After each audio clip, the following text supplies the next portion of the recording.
initially do the small sketch here so that I can kind of get a feel of leg structure. Some of you guys had some kind of, a lot of it was really good. I enjoyed your concepts, but some of you guys did suffer with, having static poses. That's because everything's kind of following this invisible grid that you've created for yourself. So because the torso is going in one direction, everything's kind of following this x-axis, okay? Don't be afraid to kind of give it a little bit of an angle out. Does that make sense? So meaning, let's say I start with my perspective here. Can you guys see the blocking that I'm doing? It's kind of light. Okay. It's really light. I can barely see it, but. So let's say if I have the cockpit of my mech here, right? It's just kind of this box, rectangular, very elongated, kind of looks like a refrigerator. And I had my gears, they're connected on the side of the body, and I wanted these exposed mechanics for the legs to show.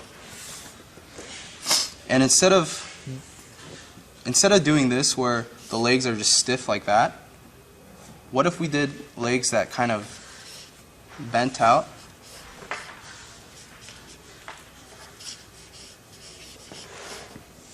Bent in and flared out again.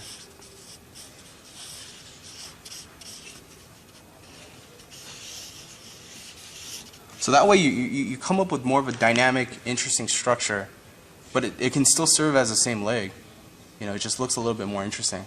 So when we look at it at top view, I don't want to see you guys, with this kind of design solution, where if this is the top of our mech, I don't want the legs to be exactly parallel with the body, okay? You can imagine the legs bending out and then straightening up. Bending out and straightening up. Does that make sense? Okay, so think of it as I'm sculpting this thing. Or if you're posing, right, and let's say I'm taking a photo of you, you're not going to be like, all right, 1, 2, 3, shoot me. It's really like so static, boring. It's not dynamic. And if I said, hey, Eugene, give me a sexy pose. See, you're going to do that. You're going to bend and contort certain parts of your body. And that's exactly how we want to treat the stance of our mech. Even if it's in the static 3/4 shot. So here I'm using my basic perspective guidelines to just make sure that everything's lined up. I'm not going to go crazy and have like thousands of grid lines, but I want just enough line information, these guidelines. So it's bending in and it's going to bend out. So it's something like that.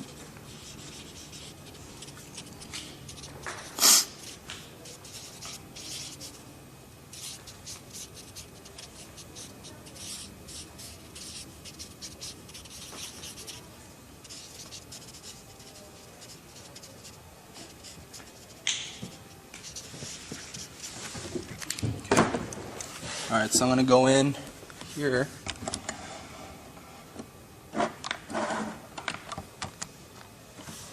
And generally I like to start at the main body. I want to lightly sketch out the structure of my mech. Again, I want to follow my perspective here.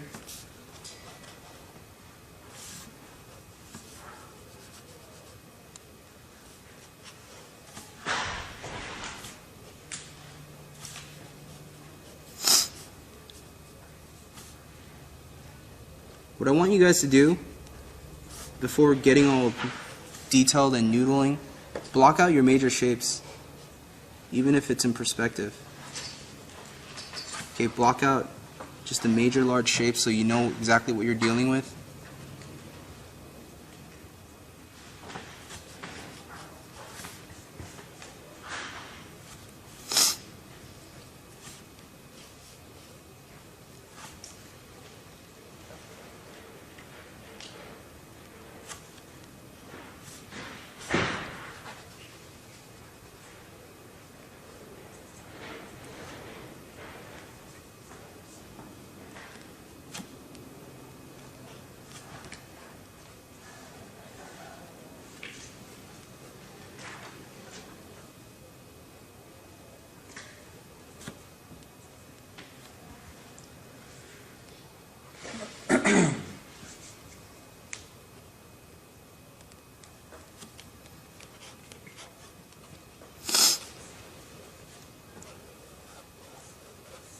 like this weird pouch here. Don't get any ideas, man. It's just a pouch. Damn, what a bad decision.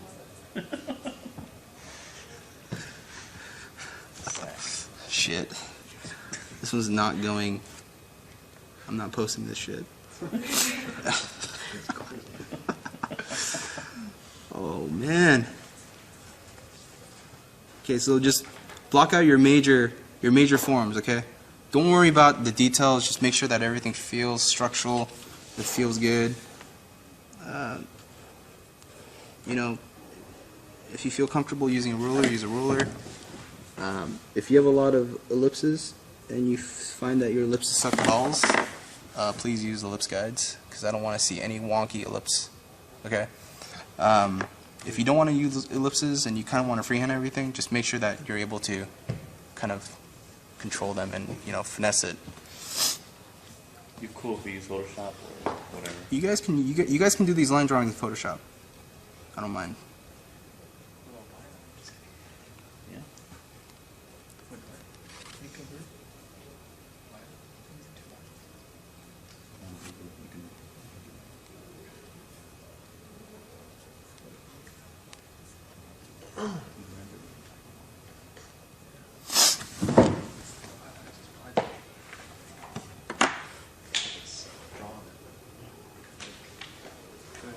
Do you guys have any questions so far?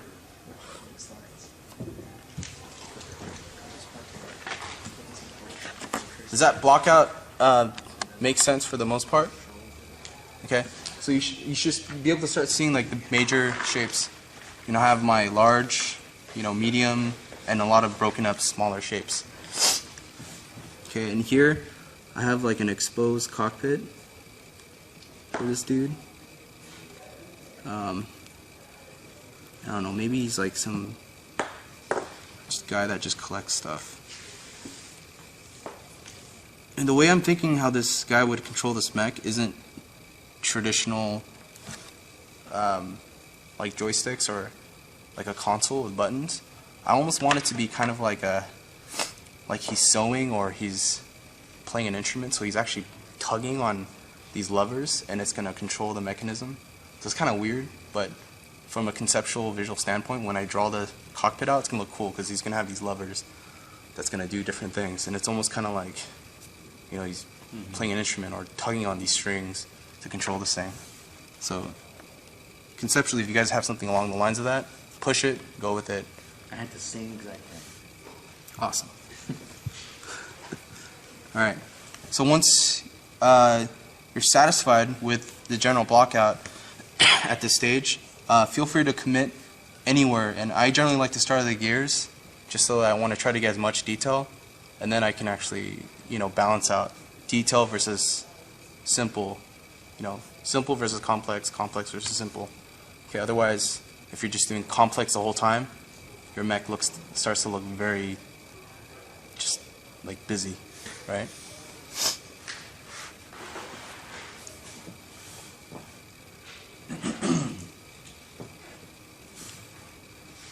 Were you always comfortable with like editing? Because I know it's like easy to get bogged down and get too many things going on in there. I think a lot of editing came with just a lot of knowledge, just drawing a lot, because then I know how to just, it helps me to just be a little bit more conscious about decision making. I tend to do a lot and then just start taking off later on. You know what I mean? Yeah, that's actually really good.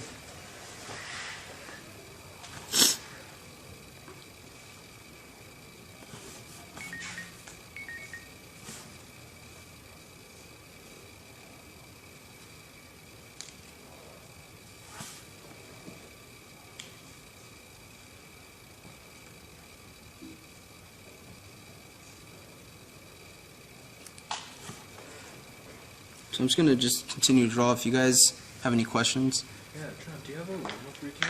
Huh? A warm-up routine. Or warm-up routine? Yeah, for each one. I mean, I just do tons of lines and circles on a page.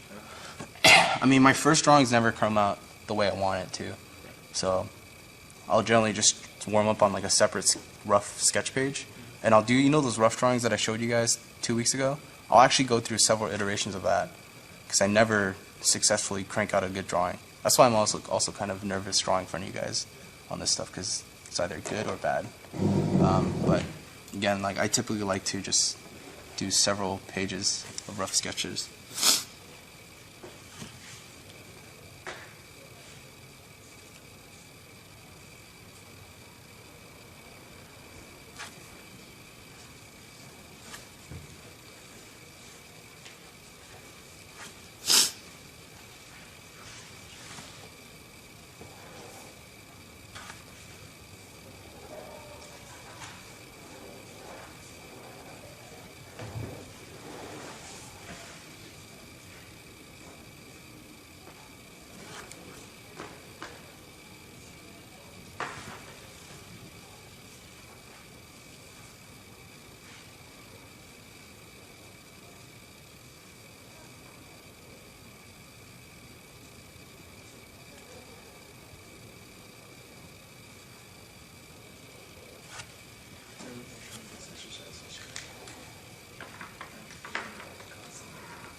John, I was wondering, have you ever shown like your mech stuff to any engineers? Nope. I was just wondering like what they think about them. Actually, I showed my stuff to these guys that are, I guess they're architects, when I was on Lone Ranger. And I was just showing like my loose concept stuff. I think it's because of me being a younger concept designer in front of these old veterans. It gave them like they just kind of gave me a negative impression. They're just like, oh, you youngins always doing your loose digity stuff and leaving all the hard work to us. And I was like, oh, I'm so sorry. I'm sorry, Clout, you know. And like, it's just like this old guy, he's just like, and like he's just busting out his big ruler, and I'm like, oh man, you do amazing drawings. He's like, yeah, that comes from hard work, not you digity youngins and your computer and your softwares. You hate the unsolicited shit. I'm a like, lot of people. That's awesome, man. I'm sorry. We've got this guy in work who's 24, and he'll be talking to some of the other people in work, and they're a little bit older and they've been around. Yeah. They've worked on some films or whatever. And he'll just make a comment and they start giving him a big opinion. Oh, really? Yeah, and he's like, that's not really what I was talking about, but okay. I feel kind of bad for It's him. always like a fucking lecture, man. But that's cool. That's what it does, right? Exactly. That's what he gets all the time. And you know, my response back to them is like, I always go, yeah, you're right, man. I want to go draw. And like, I'm like, yeah, like screw this digital mumble jumbo shit. Just so that, you know, they feel, you know, I have to respect them. I mean, they've been around for so What long. were they doing on the show? They were doing all the blueprint drawings. Oh, So like right, when I was okay. doing like a loose ass like, you know, speed painting of a building, they would actually have to figure that out and figure out how many pieces and the crown molding and the base molding and how it's all like constructed. But they just they're funny, You're man. pretty jaded too, Yeah, working on that show. can't imagine. I can't. To deal with those people. Oh man. You said they were architects? Yeah, or they were like draftsmen. I don't know if they're. Yeah, I guess they're architects. But I mean, they're a lot older. They're like 60, 70 years old. Pretty hardcore. Yeah, it was awesome, man. I wish. It's nice to know that you can have a career that way. Yeah, I'm like, man, I wish my grandpa or my old uncles did stuff that long. We're about to do an exhibition, an art exhibition up at Berkeley. It's Uh-huh. going to be in the architecture department. Uh-huh. Where I studied. Uh huh. So I'm thinking about printing out the concept environments that I've done here. Oh, cool. And I just want to see the reaction, just to see how it's going to be received, you know, because it's so the opposite Yeah. of everything we learned. Yeah. You know you're gonna get the snotty comment. Oh yeah. You know that. Probably. But that's the thing. You do that stuff in that realm, you kind of justify everything. It's very, very tight. But it's almost as arbitrary as everything else, because it's all kind of like an aesthetic opinion, Right. how it's going to perform. So it's kind of an irony of that kind of snobby attitude. A lot of the stuff is just this easy. You kind of get that in everything now. You get people who want to protect their territory. Yeah. Everywhere. I'm one of them. Though. Inside, I'm like a defective. Traitor. Do you guys have any questions in regards to just how I'm going about this process?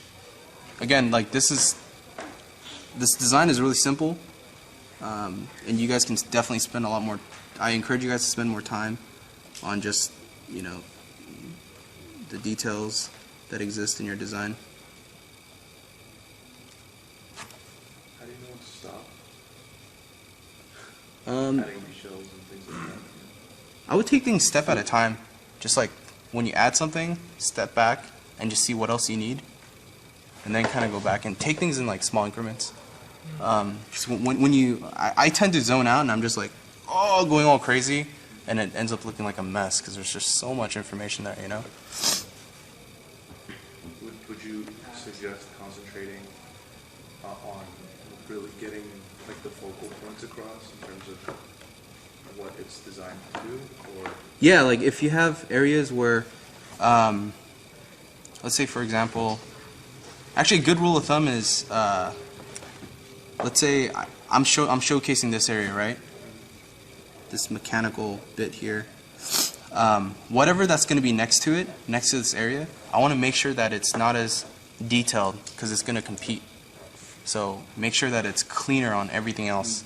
So that's a really good rule of thumb when you're handling your designs, or even when you're drawing them, because we tend to kind of enter like meditative state when you're just drawing, because you're just drawing, you know.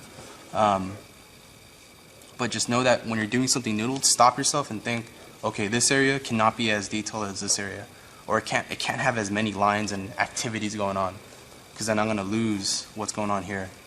So I think that's like a really good rule of thumb to control your details.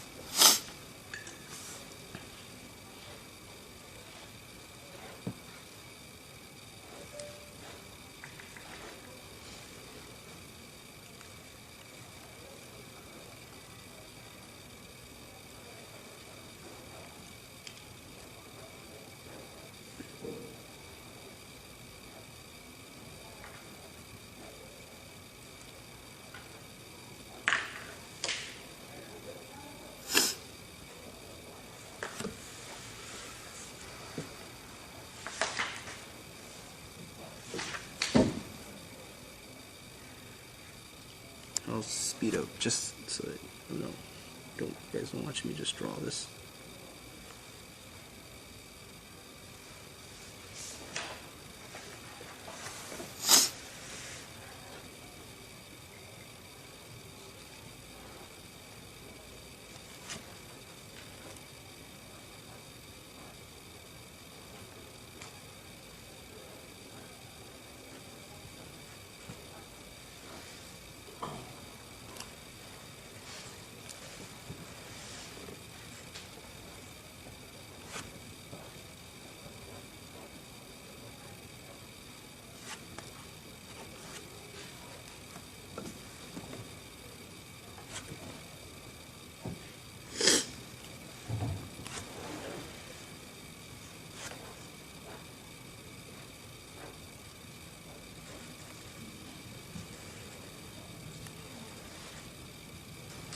John, have you done any magic cards? Nope. Why? I used to play Magic. I love playing Magic. I was Black Sorceress. Level 25 goblins. I'll destroy anybody. Sorcerer.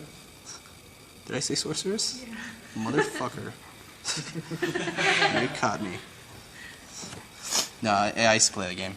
I was kind of like a closet nerd. Like, you wouldn't really tell, like, when I was in high school, I used to hang out with the Asian crew, and I used to have bangs and stuff, and, you know, we're like, hey, what's up, fucker? And then we see those kids, like, yeah, look at those gay guys, man, so lame. And then every Friday night, me and my other friend, we would secretly play, and one day we were like, hey, did you bring your deck? He's like, yeah. You ready? So we walked over to them, and we're like, hey, what's up? And they would kind of like, hey, you know, this is our quad. You know, you're not supposed to be here. Like, we're not here for that, man. We're just here to challenge you guys. And they're like, what? So we brought out our deck, and it was in, like, black sleeves. And we're like, come on, let's do this. And it was such a weird, awkward moment. Because I don't think they expected us to have our own decks. And we totally whipped their ass, man. It was awesome. It felt so good. So nerdy. Yeah, I'm a nerd too. Yeah. Awesome. Sounds like a short film. You know. Yeah, I should be considered- storyboards for that. Huh? Have you considered doing it? I want to make a short film. Yeah. I think it'd be cool. With some Clint Eastwood music. Do you do magic cards? I don't know. I'm trying to eventually a little bit get into it. Yeah, it seems like it's cool. I have friends that do it. Jamie Jones does it. Yeah, man. He has 48 magic cards. Jesus. Yeah. He's only 2 behind Jason Chan right now. Huh? He's only 2 behind Jason Chan now. Oh my god. That's a lot of magic cards. Do you guys know James Pake? He did magic cards, and I know some of this might sound out of context for some of you guys who don't know what magic is, but so it's a card game, and they have varying rare cards, and James got the opportunity to design the Dragon series, right? And in the Magic world, the Dragon series are actually one of the more rare cards you can get, and they gave him 200 copies of his own cards that he designed or that he illustrated, and they're all gold holograms. And I looked it up on Amazon, like how much they would go for as single cards, and they were going for like $20 a card. And I was like, dude, you should sell this shit to the nerdy kids, man. They would totally buy this. Sell it I'd and buy sign it. it. Yeah, and sign it. With 200. Huh? What would he do with 200? Exactly. He didn't know. He was like, it was just on his desk collecting dust. And I was like, man, you have no idea the power that you have here. Power. You can destroy a lot of armies. And he looked at me and thought I was completely retarded. He said, get out. You youngins. Yeah. He's not that old, is he? No, no. He's Asian, I can't tell. He likes to give that. He gives that out as an assignment to Magic Cards. Oh, yeah? Yeah, in his class. Yeah, I'm doing that right now. I know. I love James. He's awesome. He's like my older brother.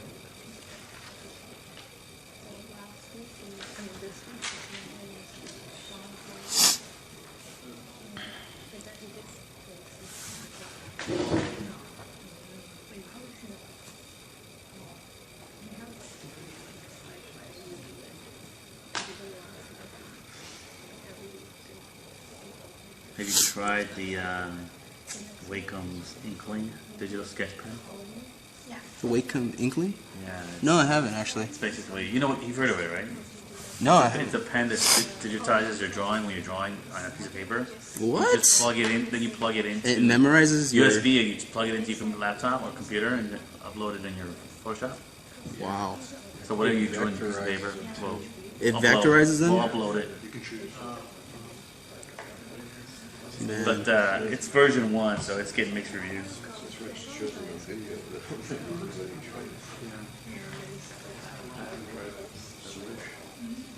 $200.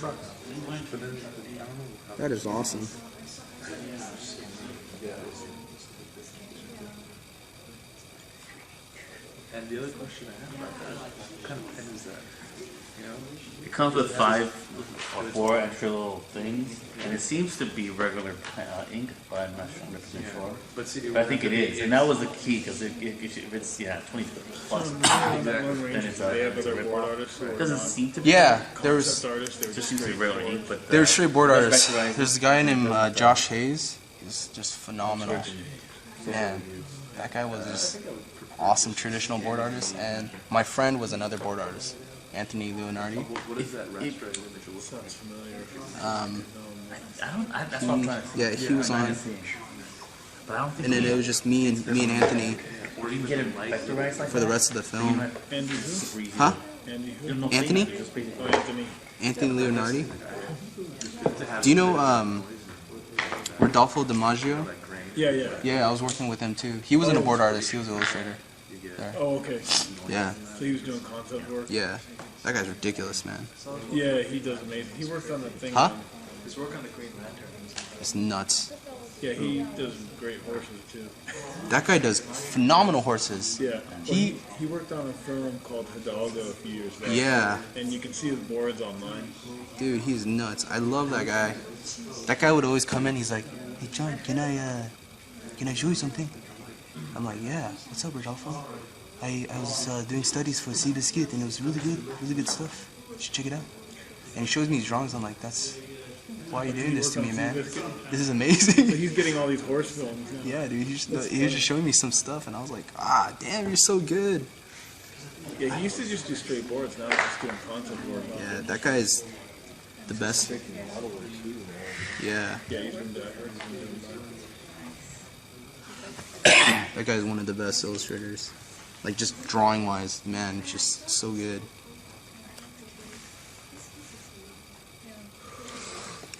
Yeah, there's a lot of board artists out of work, and but then when you see the guys that are getting hired on some of these shows, some of them are amazing, and you think, okay, well that's why you got to be really good to compete with them. Yeah, Otherwise, you're going to be sitting at home a lot, waiting for the phone to ring. serious. Seems pretty competitive with that stuff. All right, so the way I'm handling my the other leg, I prefer you guys to just vignette it. Vignetting meaning just do a quick outline. Don't detail everything out because a lot of the design information is already carried through in the first view. So whatever's on the other side of the leg, just kind of indicate just general positioning and just outline it.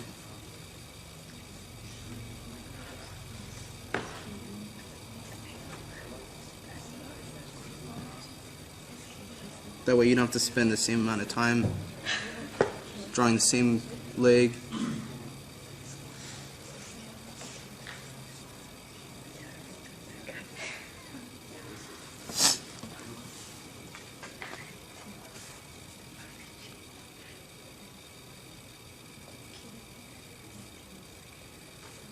Some canopy here.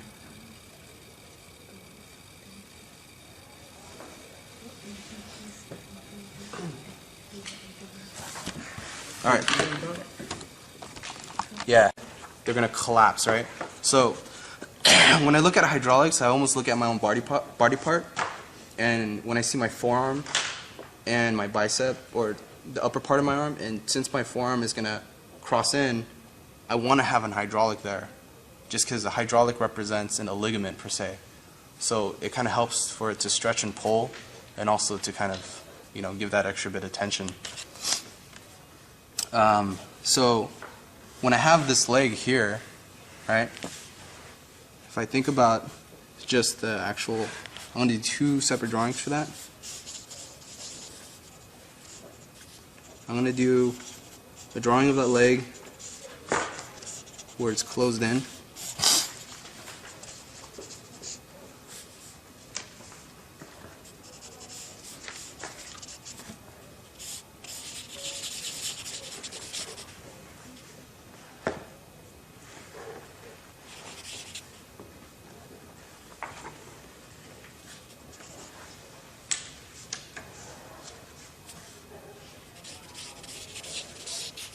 do a drawing of the same arm or leg opened up.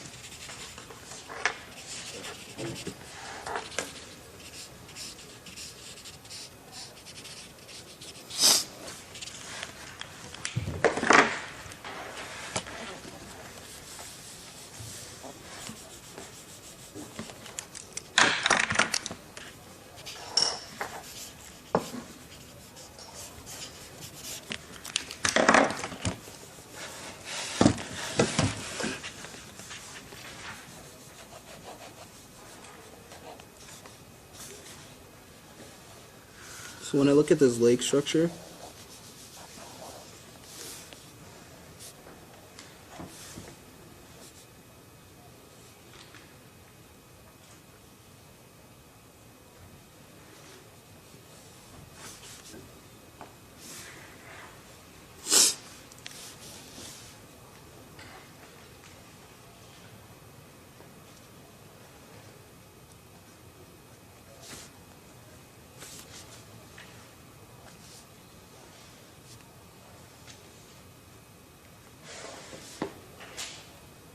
let's say it's bending in, right?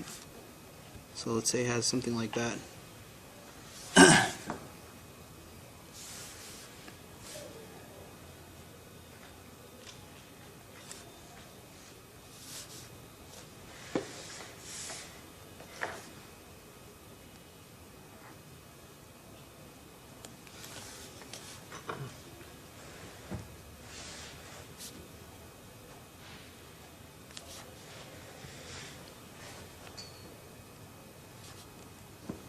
Think of this hydraulic as kind of like a compressed cylinder, right? So there's like these two cylindrical structures that are kissed up against each other, and when they pull apart, imagine this like the smaller cylinder on the inside. So visually, that's kind of how I see it. And the way I try to make sense of it is, if this thing is going to stretch, it's going to stretch with this hydraulic or the cylindrical structure, right? So when it stretches, the cylindrical structure is going to open up, and there's going to be another cylinder on the inside that's going to kind of give it a certain amount of tolerance or a certain amount of pull, so that it doesn't pull too much, and it's another way of supporting this bend.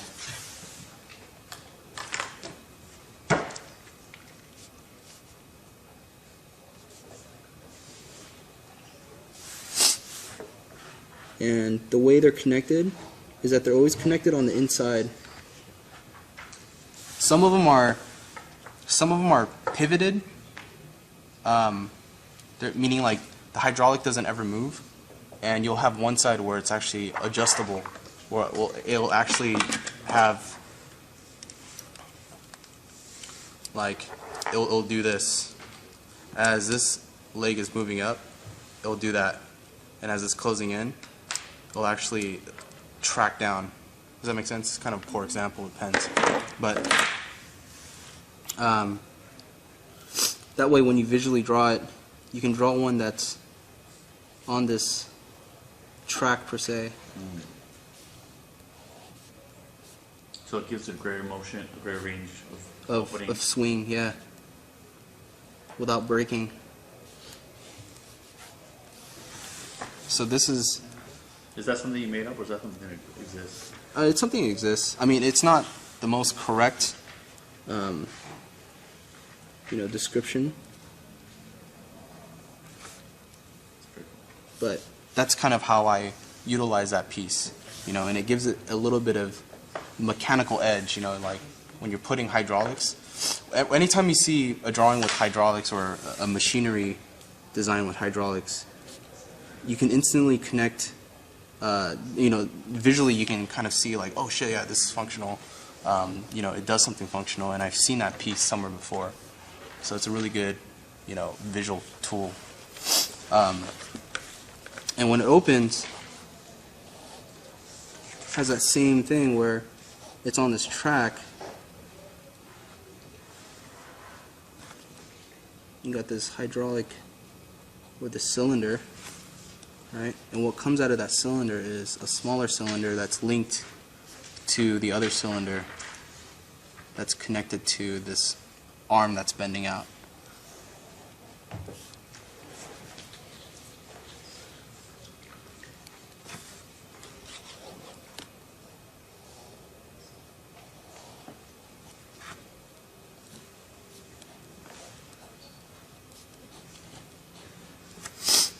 So this just kind of gives it that extra bit of stability when it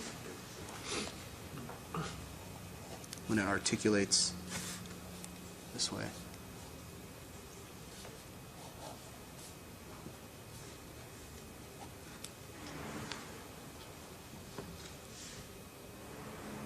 So that this piece doesn't bend out too far and there's too much pressure on that joint here. You know, that's why you'll have that extra ligament or that extra cylinder hydraulic, right? Because it kind of helps with the range of motion. Otherwise, if we didn't have ligaments, like if we swing out too far, like we can break our bones and like, oh, and be like, oh man, my elbow's broken. I do such retarded voiceovers, man. Oh my god. Oh man. All right. Anyways. Hydraulics are electrically controlled, right? Huh? They're electrically controlled, right? Electrically controlled? Yeah. I don't think so. Pressure inside. Yeah, the pressure. Well, it's usually like a fluid, like a hydraulic fluid. So it's pressurized. It's kind of like pressurized water that they force in and out. And then there's usually like, if you look at real hydraulics, there's always like a tube connecting into it for the fluid. And then there's always like a reservoir somewhere like on a construction vehicle. It's always like a huge tank that controls that fluid. There are some that are electrically controlled. Oh, okay. It helps to kind of stabilize the amount of tension that it's giving off, decompression and compression. So there are some. That's why you'll see a lot of wires and stuff that are next to hydraulics. Like you'll see a lot of this stuff that happens too.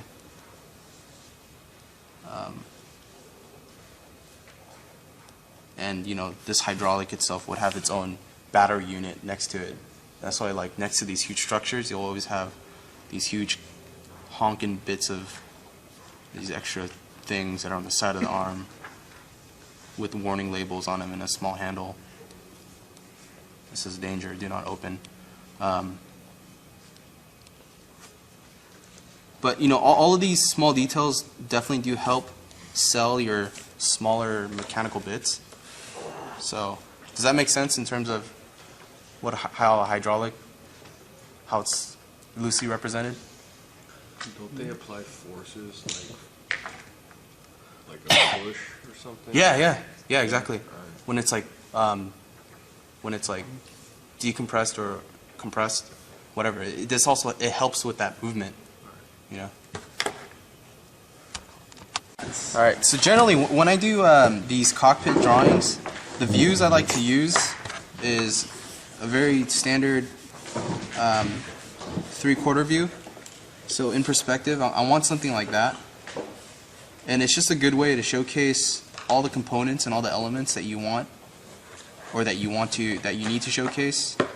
And so I kind of do a standard view like that. If you want to do a reverse view where you want to see more of the actual physical components in front of the driver, just do the same view. John, did you see the camera? Yeah. Okay.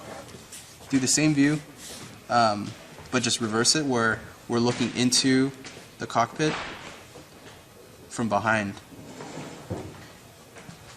And we can see all the components. So I'm going to do two different views. So the first view,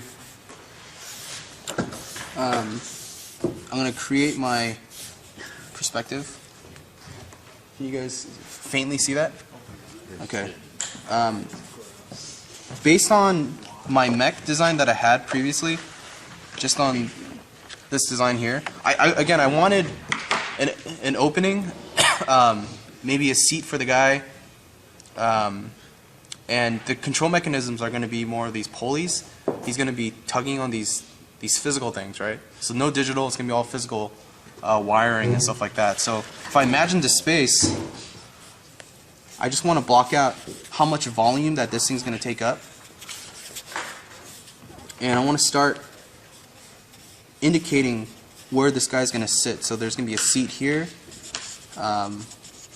Maybe the control panel is going to be up here, so I have this big shape here. And as far as backing goes, maybe he has some small little back support. As far as how it opens, maybe there's just a little contour line that indicates how this door or something, how this thing is going to open up.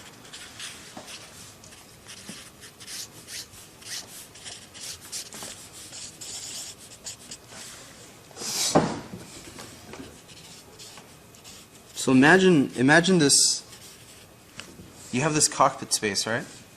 So there's a seat, and on the sides, you have to start imagining like a volumetric space. Is it going to be static, meaning is it going to be, I don't want any of this where literally feels like the guy's in a box. All that stuff's so boring because you'll see a lot of just lines and just this, you know? Give it a little bit of dynamic volume where it kind of carves in.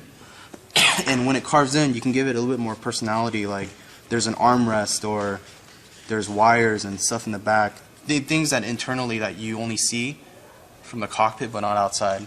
You know, like welding marks, like, Is there you know, something you can do panels. with the camera that keeps focusing and keeps jumping back and forth? I have no idea, sorry. Yeah. There we go.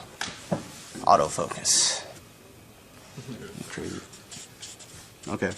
Anyways, I have this concept of these pulley systems, almost like fishing rods or lures. And he has several different pulley systems here. And they have handles on them, and each one has a different characteristic. And how he utilizes the bot is going to be based on how he maneuvers these things in the front. So just like how I blocked this in, just like the Mech, I want to go in there and just commit the large shapes. So I have cylinder shapes for these things.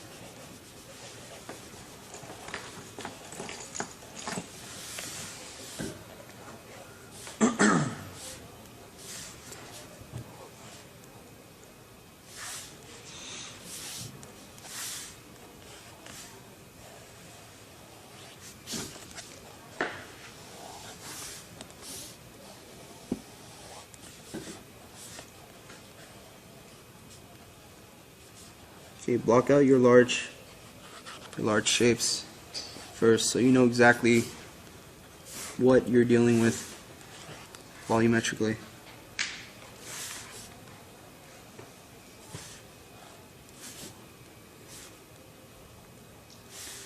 If you guys don't know what cockpit looks like, you know, you can Google things. You know, you can look at a jet cabin, and there's a lot of cool components like seatbelts and a lot of techie bits that you can look at for reference.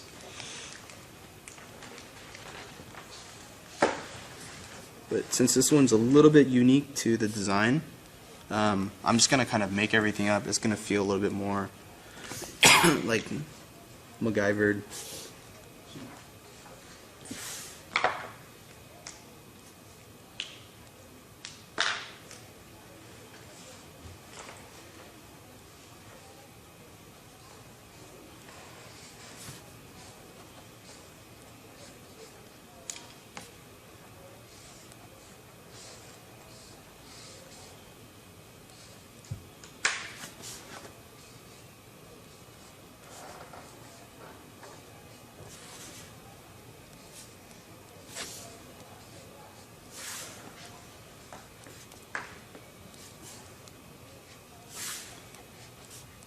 Again, you know how we talked about simple versus complex? Simple, complex, simple, right?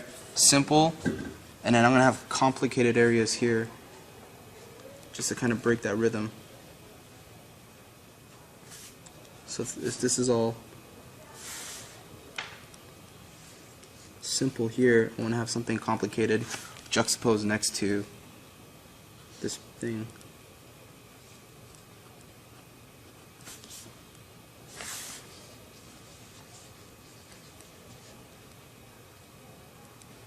That's like a graphic design thing too, right? Yep. Like whenever they're setting up a type page, they always want the eye, big areas for the eye to rest.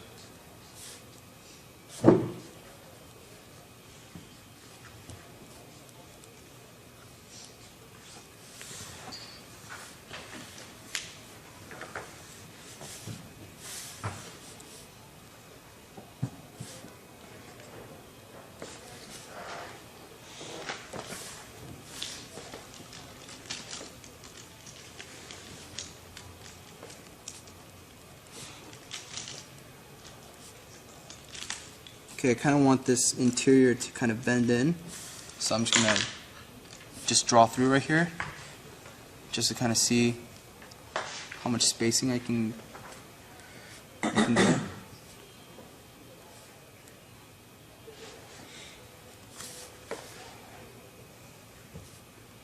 You know, you can customize it where there's like a Coke can here. You know, That's cool. photos of his family, wife and kids, whatever.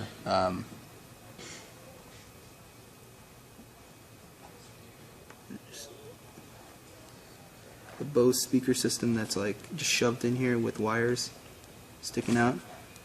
But notice how, again, I want that contrast, always that simultaneous contrast of simple versus complex versus simple. Okay, simple versus complex versus simple. Okay, simple versus complex versus simple. Okay, so you always kind of want that rhythm, that bounce.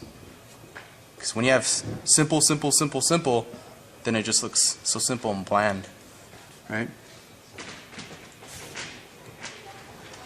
Remember, anything that has overlaps too, I usually darken the line a bit.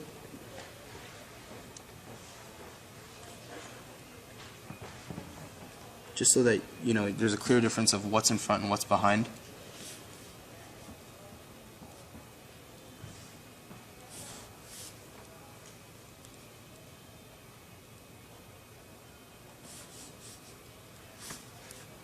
You know, again, simple chair, complicated seatbelt system.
Does that make sense? Do you guys have any questions so far?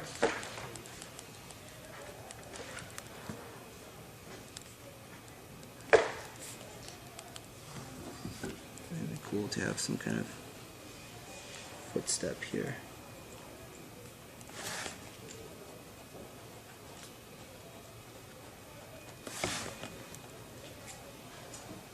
I was just wondering about other stuff on the Mech. Like, would you want to place the engine further away from the cockpit or closer? Oh, it's up to you. So, okay. Yeah. I mean, if you want it to be you know, distinctly separate, then, you know, have a clear separation. But if you want it together, then I think you can definitely work, like, mesh it in together. Here for the control panels, again,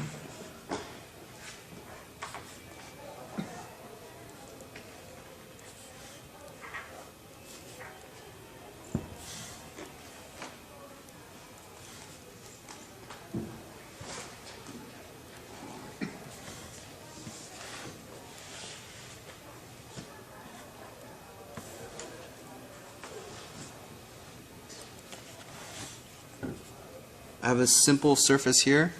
Everything that's going to be here is going to be all complex. So again, I want that juxtaposition of simple versus complex again. So here I'm just going to kind of really deck this area out.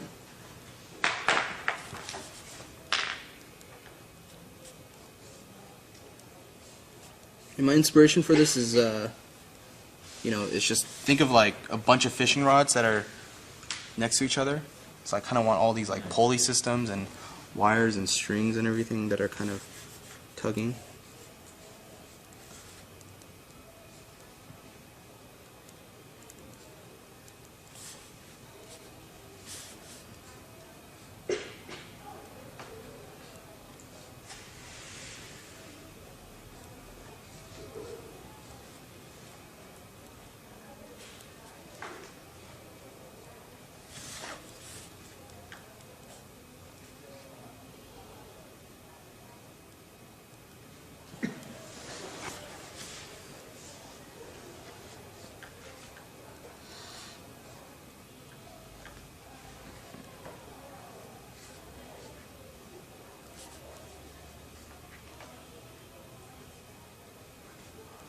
What do you do about making sure that proportionally it would kind of be a good design in terms of having the person sit in it?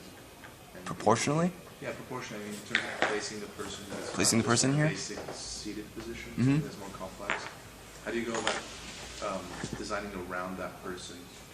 A really good way to do that is like mocking up a character in there, like with just a light marker, because then you know that ergonomically you're going to have certain areas of tolerance or spacing per se, and then you can design around that to fit the body or to contour the body more naturally.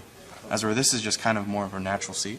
Yeah. So I'm purely basing this off of just, you know, there's someone that's going to sit there and that's about it. Yeah. And it's not going to be as comfortable, but it's just going to be just more functional where you're just sitting there just doing this. But if you're sitting in a specific position, again, you kind of want to mock out what is that position or what is that stance, right?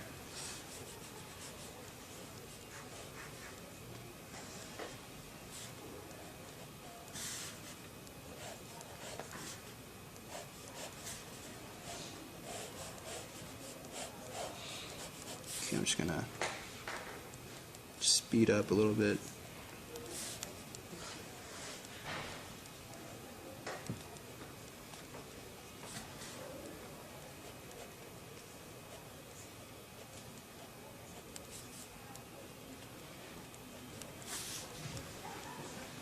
So are there any questions in regards to what was demoed today?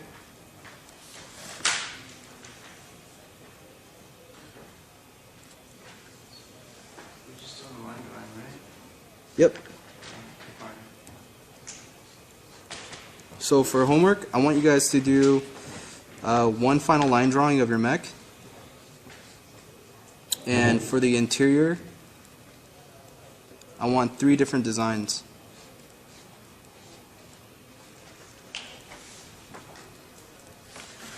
Just drawn in this fashion. What do you want us to experiment with? Huh? What do you want us to explore with the 3 different designs?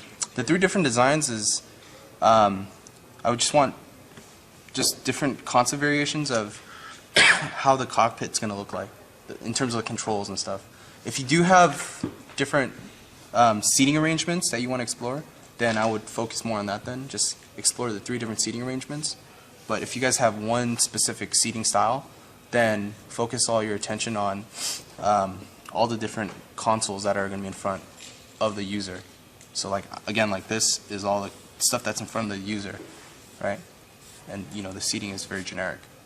So it's just kind of balance of that. And so how different do you want them to be? It's different as you want them to, really. I mean, it's kind of, you know, ideally it's like make them different and awesome, but whatever's appropriate to what you want to achieve in the design. Different enough. I don't want like subtle variations of each. Right. Yeah, that's fine. So they're completely different ideas, and it's not just like the same idea of different shapes. Yeah. So if you did one that kind of has like a fighter jet cockpit that's in the front, then I want you to do one that's more of a steering wheel, you know? Okay. And I don't want you to do one that's more like there's stuff here. But the seating arrangement is the same, right?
Okay. Are there any questions in regards to